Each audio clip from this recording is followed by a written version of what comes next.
So first of all, we have the death card. This is, walking through the tunnel and emerging on the other side where there are, the environment is just streaming with bright lights. It's just streaming with newness. It's streaming with just a lot of new opportunities, okay? Some of you might have just been, walking through this dark tunnel, and the main thing that you had to look forward to was, leading you was that light at the end of the tunnel. Okay. And I feel for many of you, this might have been, it's not so dark in this depiction. It's like you can still see your way. You still feel okay. You're still safe. You're in the confines of this tunnel. But the tunnel can feel a little bit claustrophobic and a little bit small and confining, right? So I feel like you were in an environment where it just felt a little bit stagnant. It felt a little bit dank and possibly damp and possibly kind of muggy. And you like your cleanliness. You like to be able to see things. You like to have full visibility. You like to know what's in your environment. Many of you might be germaphobes, and you're just a neat freak. And I feel like, for a Virgo to be in a tunnel, it's just not a good environment. And so that's what it felt like. It felt almost very linear, very structured. You can only walk straight ahead or backwards. There wasn't enough room for experimentation. There wasn't enough room for, taking a detour. So the view, the sight, the day-to-day routine was not overly inspiring. And you knew there's light at the end of the tunnel. You knew this is going to come to an end. And you knew this confining space that you've been in is going to open up, and it's going to open up in a very tremendously amazing way, because there's, a lot more light, visibility, freedom, and just room and space at the end of this tunnel. And you've been waiting for it, and it's finally emerging for you, okay? And so this is a lot about, the change in the environment, okay? And then with the change in the vessel, what I have here is the two cards that perfectly depicts this, that image that I saw earlier. We have here the Five of Cups. This is a situation where, the traditional Rider-Waite deck, the Five of Cups is missed opportunities, regrets, things that we should have done, but we, for whatever reason, allowed time to pass us, things that we should have said, things that we should have invested our time in, things that we should have paid careful attention to. For whatever reason, it slipped under the radar. We say we're going to get to it. We never did. And then the opportunity slips us by. Okay. And this is also indicative of a situation where, the cups have already run dry. It's an old stagnant energy. There's cracks in it. And it's also a situation where, there's a lot of burden. Okay, so the four saucers, the four teacups are kind of like stacked on top of this thing, and this thing is fractured. So it's sort of like carrying the weight of a situation. Virgo people are really big when it comes to responsibility and helping others, wanting to be of service to others. And I feel like, I guess like the recent year, okay, this could be like the past 4 years, the past 5 years. I feel almost like many of you have come into your own, and you're realizing as well that you're very capable. Like you're more capable than the people that you work with. You're more capable than the supervisor, than the boss, than the people that you take orders from. You're definitely more reliable. And you're also realizing that, I'm such a good worker. Why am I not getting rewarded? Why is more responsibility dumped on me? I should be cherished for my ability to be responsible and get things done and to carry my weight. Why is it that when I do more, I'm given more work, more tasks, more responsibilities? Why aren't other people held accountable for the things that they do? Why am I carrying the burden? Why am I, the workhorse? Why am I carrying the weight of this situation, this environment? And, in the past, okay, and especially for some of you who are young, And from young, I mean, you know, just like you're starting to come into your own, you're starting to learn about yourself. And, you know, age is all relative. So I feel like, you know, when people give you responsibility, give you greater responsibility, or give you tasks, it makes you happy because it keeps you busy, right?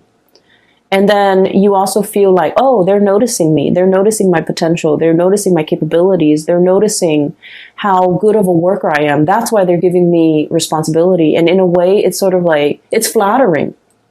But then over time, you feel like you're working faster than everybody else. And so you're given twice the work. It's not fair.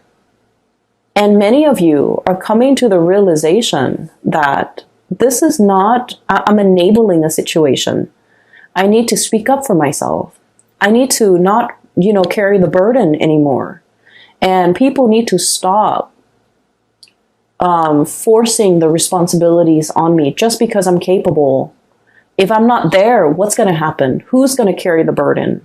How is that place going to survive? And I feel almost like you come into a place where you are practicing loving detachment, okay? No longer wanting to be mother hen, you know, making sure everything runs smoothly.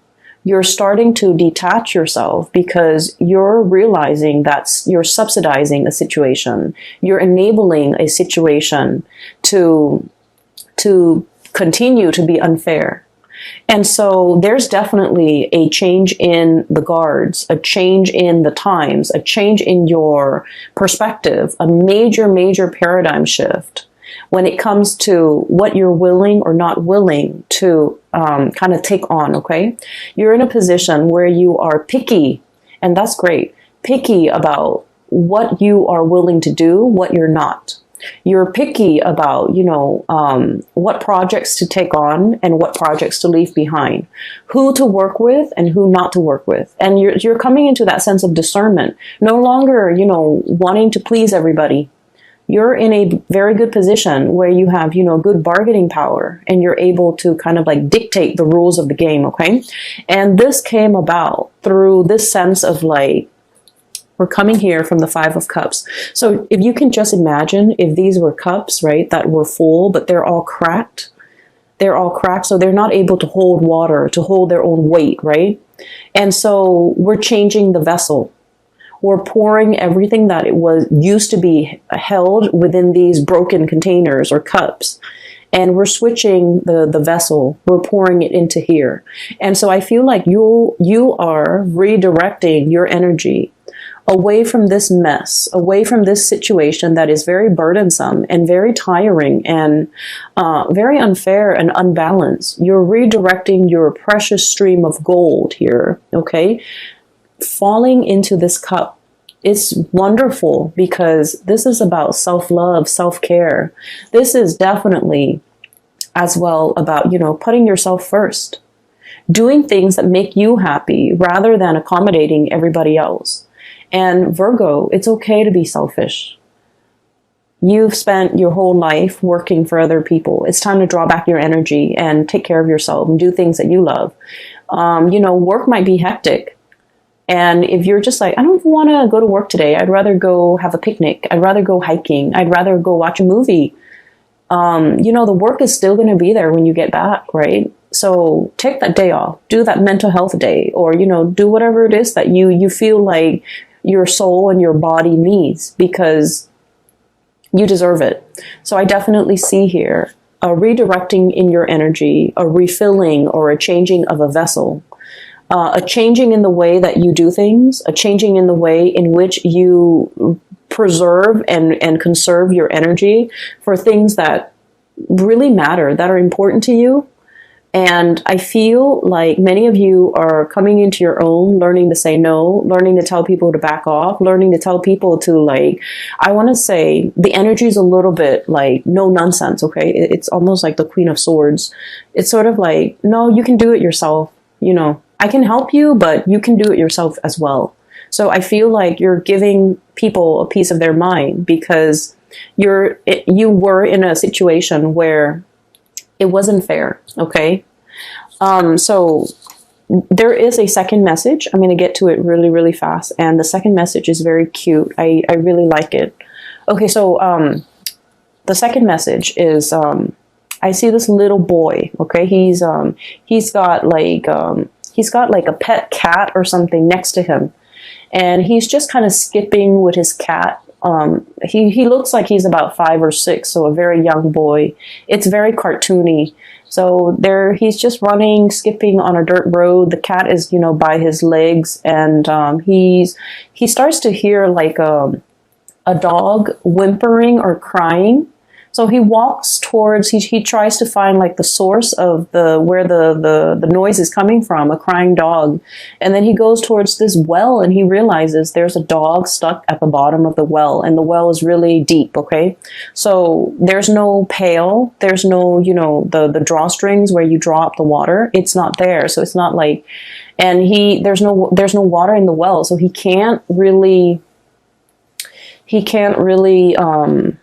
jump in and save the dog. And even if he were to jump in, he's going to be stuck. So he's just trying to think, how to get the dog out of there. And I guess this is a make-believe world. So there's no adults nearby that he can come to and ask for help. There's no firemen. There's no animal control, right? So it's just him, the cat, and the dog stuck in the well. And then you kind of see him, this light bulb comes over his head. So he has an idea. And then he like runs off out of frame, and then he comes back with like a hot air, like with a balloon, okay? And he like ties a rock to the balloon, he tosses it down, and then I don't know how, I didn't see it, when he tossed the balloon down to the well, the dog bites the balloon, the rock comes off, and then the balloon magically lifts this dog out of this well. Okay, so like it's not supposed to make sense. It is very cartoony. I don't know how the rock fell off. I don't know how the dog is able to grab onto the single balloon string, and I don't even know how that one helium balloon is able to lift a dog. Okay, so it's not supposed to make sense, but it worked. Okay, so I almost feel like there's a sense of magic, and there's a sense of like, let's do it and wish for the best and hope for the best. And once you have that sense of childlike wonder and amazement and creativity and thinking like a child, where everything is magical, where the laws of physics and the laws of the real world don't apply. Once we start to train our mind to think in that way, where the possibilities are endless, we start to see a lot of magical things happen. We start to see a lot of problems resolve on their own. And we start to see that whatever we have boxed ourselves into, whatever, self-sabotaging thoughts or like, things we tell ourselves, oh, it's not going to work because it defies logic, or it's not going to work because I don't know how it's physically possible. Once we let go of those thoughts that really hold us back, we can implement a lot of good changes. We can solve a lot of problems. And I feel like we can, make great strides because we're letting go of the self-limiting belief. Okay, so this is a month where I feel like the universe is really urging you to kind of like shut down that adult brain, okay? Stop thinking about like the negatives. Stop dwelling on the negatives. Stop dwelling on the problems and think a little bit more outside the box. Think a little bit more like a child, where the world is full of possibilities. The possibilities are endless. The child does not know the constraints of the real world or the physical world. The child does not know limitations, okay? And so once you start to do that, you're going to realize that, dreams can happen overnight. You're going to realize that, you will be able to make magic happen by letting go of those self-limiting beliefs, okay? And the card to me that really indicates this, and the two cards that jumped out when this imagery came out was this. Well, I guess 3. Okay, so this is very Egyptian. Okay, so this is the moon, and the moon is about psychic abilities, intuition. It's also a state where I feel like for many of you, the moon deals with emotions and the fluctuations of the emotions, right? So I feel like for many of you, you have mastered the emotion, okay? Not letting people guilt trip you, for example, okay? Understanding that when they're guilt tripping you, they're trying to make you, coerce you in a very manipulative way to do something that you might not want to do, okay? Not letting people sway you with their emotion either, okay? Some people are that you have been dealing with, I feel like they make bad decisions and then they come and cry to you about it. And I feel really unfortunate. I feel bad for those people. But I feel like you're starting to kind of like, this is like the crown chakra, detaching ourselves from this a messy emotional space, okay? This is not to say like don't feel things. This is not to say being so disconnected that we're not sympathetic. This is more to say learning to compartmentalize, learning to check your emotions at the door, learning not to let your emotional state cloud your judgment, learning not to let your emotional reaction to a certain person kind of like bias the way in which you interact with them. Does that make sense? So I feel like this is a mastery over the emotion. And I'm getting somewhere with this because I feel like, this is a card that is very Egyptian in its symbolism, okay? So we have here a god, okay? Possibly the god of the moon, god of intuition, god of secrecy. And I feel like the way this card came out, it's very powerful. It's basically somebody who knows how to work with the elements. It's somebody who knows and understands human nature. And it's somebody who knows how to harness the energy of the tides, harness the energy when it comes to like divine timing in order to make dreams happen. For many of you, I definitely feel like you have some spiritual guidance helping you behind the scenes to push things for you. And I feel like this message is coming in to tell you that, if you find yourself at the bottom of that dry well, there's going to be, somebody coming in, tossing you a balloon to lift you up, okay? So for those of you who have been, if you have been dealing with depression, if you have been dealing with a situation where you're just like, when is it going to end, okay? If you find yourself in a dank, dark place and you're just like, I need a helping hand, it's going to come into the picture to rescue you, okay? So I do see a change in environment, a change in the vessel, and the time is coming, okay? So we have a really powerful card here that indicates that. And what else is coming through is, this is the limitations, okay? This is the Four of Wands in the traditional Rider-Waite deck. It's celebration, family, happy home. But in this deck, it is about restrictions. Restrictions that don't really have any bearing in the real world, okay? Restrictions that we impose upon ourselves. It's a situation where somebody hastily slapped something together and called it a day. And then the person that comes in after them are just like, oh, this is the way it's been done in the past, so let's do it in the future. And they didn't take the time to realize that this was very sloppily slapped together. It doesn't really hold weight. It doesn't really, doesn't serve as awning or coverage for anybody from the elements, right? It was just not done very well. And yet they're just like, oh, that's the way it was done in the past, so that's the way we're doing it now.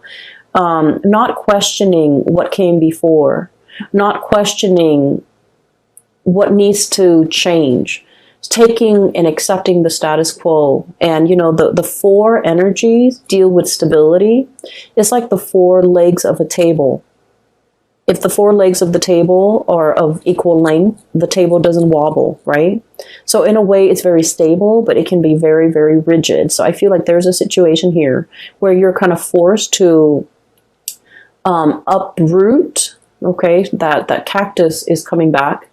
Uproot, transplant, fix, break out of the status quo, or like, put yourself in a different situation, or like this environment is no longer serving you, so it's time for you to find something else that is a lot more stable. Okay, so I feel here that imagery with the, you know, divine sense of timing, and then also a helping hand, to be able, like, that's going to be coming into the picture. Okay, so you have some really strong spiritual guidance from behind the scenes. Okay, the other thing that I'm sensing, so those two images aside, I feel like they have covered sufficiently the first row. And so we're talking about the second row now.